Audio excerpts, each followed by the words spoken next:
공자는 이렇게 가르쳤다. 하늘에 순종하는 자는 살아남지만 하늘에 거역하는 자는 망한다. 한자 그대로 읽으면 다음과 같다. 순천자는 존하고 역천자는 망한다. 그러면 하늘에 순종해야 한다고 했을까? 사람은 태어나면 반드시 죽게 되어 있다. 그런데 그 수많은 억조 창생들은 다 어디로 가는 것일까? 자주세계 사람들은 사람이 죽으면 하늘나라로 간다고도 하고 지옥으로 간다고 하기도 한다. 반면 공산주의 또는 사회주의 국가에서는 하늘나라도 없고 지옥도 없으며 오로지 현재만 있다고 한다. 그래서 기독교나 불교 같은 종교를 믿는 자유세계 사람들은 사람이 죽으면 물질 세계만을 주장하는 공산 사회주의 국가에 비해서 물질 세계는 또 하나의 영적 세계를 믿고 죄로 가득 찬 현세에서 몸 조심을 하면서 죽어서 맞이할 내세에 대비하여야 한다고 한다. 그러나 공산 사회주의 사회에서는 어떠한가?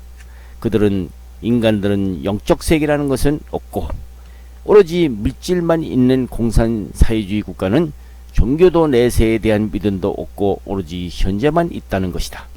때문에 공산주의의 전형적인 인물인 구소련의 레닌이나 스탈린, 모택동 같은 인간들은 죽은 시체에 방부제를 뿌리고 영원히 살아있을 때 물질적 모습만을 보존하기 위해서 유리관 속에 집어넣고 그대로 유지하고 있다. 그래서 그들은 인간은 이 세상에서 살다 죽으면 모든 것이 끝나고 종교에서 말하는 내세, 즉 천당도 지옥도 없다는 것이고 사람들은 오로지 현재를 위하여 살다가 죽으면 끝난다는 것이다. 그러므로 그들은 현재 인간 세상에서 모든 욕망만을 채우다가 죽으면 그만이라고 생각하는 것이다. 그런 사람들에게는 공자의 순천자는 살아남고 역천자는 망한다는 말이 통하지 않는다. 오로지 내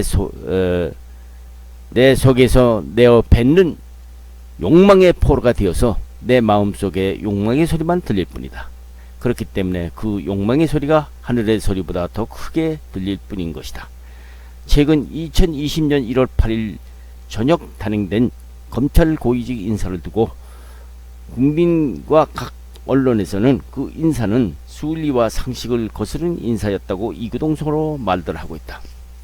특히 언론들의 논조를 보면 조국 전 법무장관의 가족 비리, 하명선거 개입, 청와대 하명선거 개입의 수사를 그동안 해온 검사들은 논한 하나 할 것 없이 한직으로 좌천되는 반면 살아있는 권력에 집중하고 있던 윤석열 검찰총장의 수사 라인을 해체시킬 것을 거론했던 인사는 오히려 검찰총장 휘하 서울지검장으로 발령되는 등 1월 18일자 조치는 권력은 잡은 자들이 오로지 자기들의 욕망을 지키고 살아있는 권력의 비리를 파헤치려는 순수한 수사에 대한 보복 인사라는 지적이 나오지 않을 수 없다고 쓰고 있다.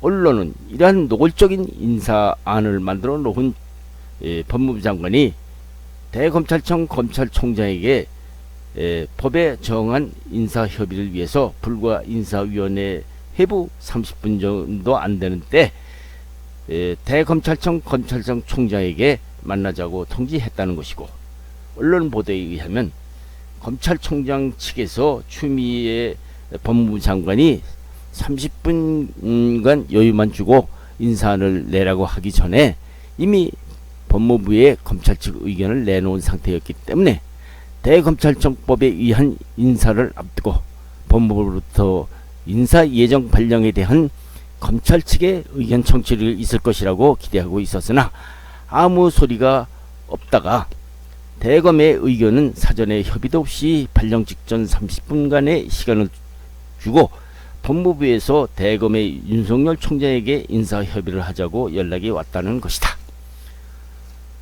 보도에 의하면 그렇지 않아도 당시 대검 윤 총장은 주 장관이 사전에 윤 총장에게 수사 중이고 인사 발령이 있었던 검사들이 불과 6개월도 안 되는 점 등을 고려해서 수사 검사들만큼은 교체 곤란의 의견을 낼 예정이었으나 아무 소리 없다고 인사 발령 30분 전에 병간 만나자고 해왔다는 점에 당황했다는 것이다.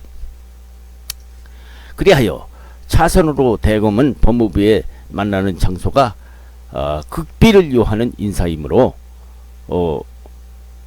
법무부 장관실에서 인사안을 만든다면 인사 내용이 누출될지도 모르므로 제3의 장소에서 만나자는 인사작업을 하는 것이 어떠냐고 통지했다는 것이고, 기다렸지만 30분이 경과하자 수정 통지는 없고 대검찰청법에 협의 없이 일방적으로 인사 발령, 특히 윤 총장 수사 라인을 와해시켜버렸다는 것이다.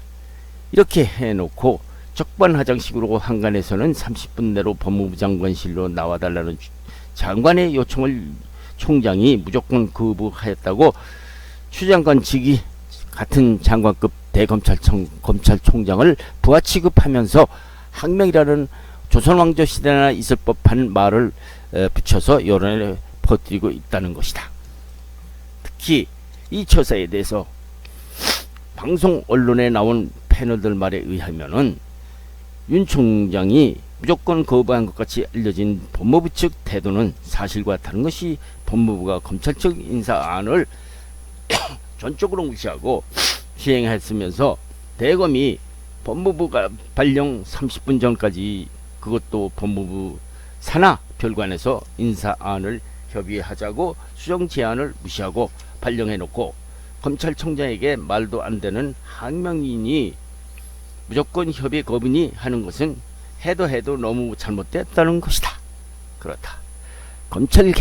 검찰개혁하지만은 인사가 만사라고, 특히 공직사회의 기강을 바로잡는 고위공직자 수사 도중에 있는 검찰을 어느 정원이라고 문제가 안 될 수가 없는 것이다. 이런 사태를 미리 방지하려면 지금과 같이 조선시대나 조선총독부 시절에나 있을 법한 현 우리나라 공무원 발령장에 5급 이상의 공무원 발령에는 발령자가 대통령이라는 문구가 붙어 빼야 한다는 것이다.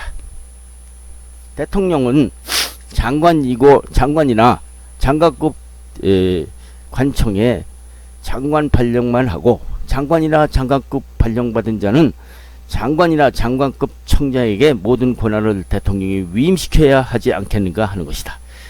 대통령이 지방청 5급 공무원 임명정의까지 쓰여있는 잘못된 전근대적 관료적 인사 적폐야말로 개혁대상이 아닐 수 없다는 것이다.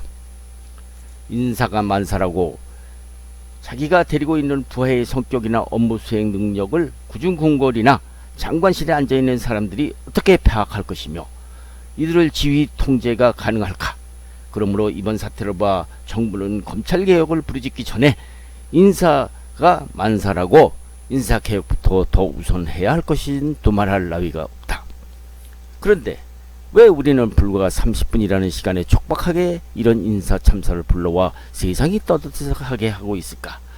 그것은 권력을 가진 자들의 욕심 때문이다. 우리 국민은 영특한 국민이므로 남이나 북이나 잘못된 정치꾼들 때문에 나라가 반으로 갈려지고 사회가 갈라지고 진영 싸움으로 애꿎은 국민들만 고생하고 있는 것이다.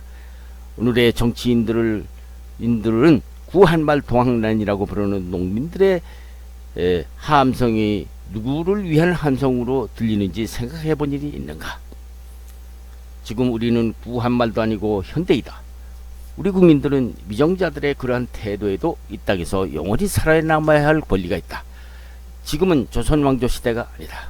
일방적으로 인사안을 만들어 30분 내로 만나자는 억지나 인사안이 중요한 만큼 제3의 장소에서, 그것도 대검이 있는 서초동에서 법무청사가 있는 과천까지 30분 내로 와서 일방적 인사안을 보라는 것은 방송 패널들의 비판을 들어보면 가관이다. 30분 내로 지금과 같은 교통지용 시대에 서초동에서 과천까지 나와 달라는 것도 무리이고, 같은 장관급인 대검찰청 총장의 인사의 비밀 작업이 중요성을 주장하는 주장을 조선 왕조 시대나 있을 법한 하명, 즉 혁명이라는 용어까지 쓰고 있는 장관 인식이 문제가 아니냐는 비평의 소리를 듣는 국민들은 정말 착잡하다. 이상은 2020년 1월 11일자 19면에 실린 국민일보 사설과 각 방송사 패널들의 일부이지만은 생각해보면 이러한 정치꾼들의 농간을 떠나서 인간들의 욕망의 늪에 빠져서 이른바 하늘의 소리를 들으려 하지 않는 것이 문제라는 것이다. 구한말 고종 오늘날 명성황후로 불리우는 민비, 그리고 고종의 아버지인 대원군의 비정으로 이 나라가 일본의 손아귀에 빼앗겼을 때 이른바 동학난이라고 불리던 백성들은 어떻게 되었던가. 관군과 일본군의 총칼에 모두 피 흘려 쓰러지고 나라는 36년간이나 그들의 폭압정치에 나라가 지구상에서 없어질 뻔하지 않았었던가. 국민들은 잊지 말아야 한다. 오늘날 정치꾼들이 국가와 헌법 그리고 국민들을 지킬 의지가 있는 것인가. 자신들을 스스로 비우지 않고 국민들을 속여서 정권 유지에만 골몰하고 있다면 이 나라는 또 다른 순환을 겪지 않는다고 누가 장담할 것인가. 우리는 고루하다고 생각하려고 치부하는 욕심 많은 사람들이 애면하는 오늘날 순천자는 살아남고 역천자는 망한다는 문구를 국민들의 정신차려 정치꾼들을 감시해야 할 것이다. 그리고 권력 눈에 눈이 어두운 정치꾼들도 지금 이 사태를 두고 아전인수격 속임수로 국민들을 영웅 실현의 도구로 착각하지 말라는 것이다. 국민들은 지금 이 사태를 냉정하게 지켜보고 있으니 정치권은 국민들을 두려워할 줄 알아야 할 것은 물론이다. 마지막으로 권력자들에게 국민들에게 하고 싶은 말은 이 나라의 주인은 국민이지 국민은 결코 권력자들의 쫄병이나 바보가 아니라는 것을 명심하라는 것이다.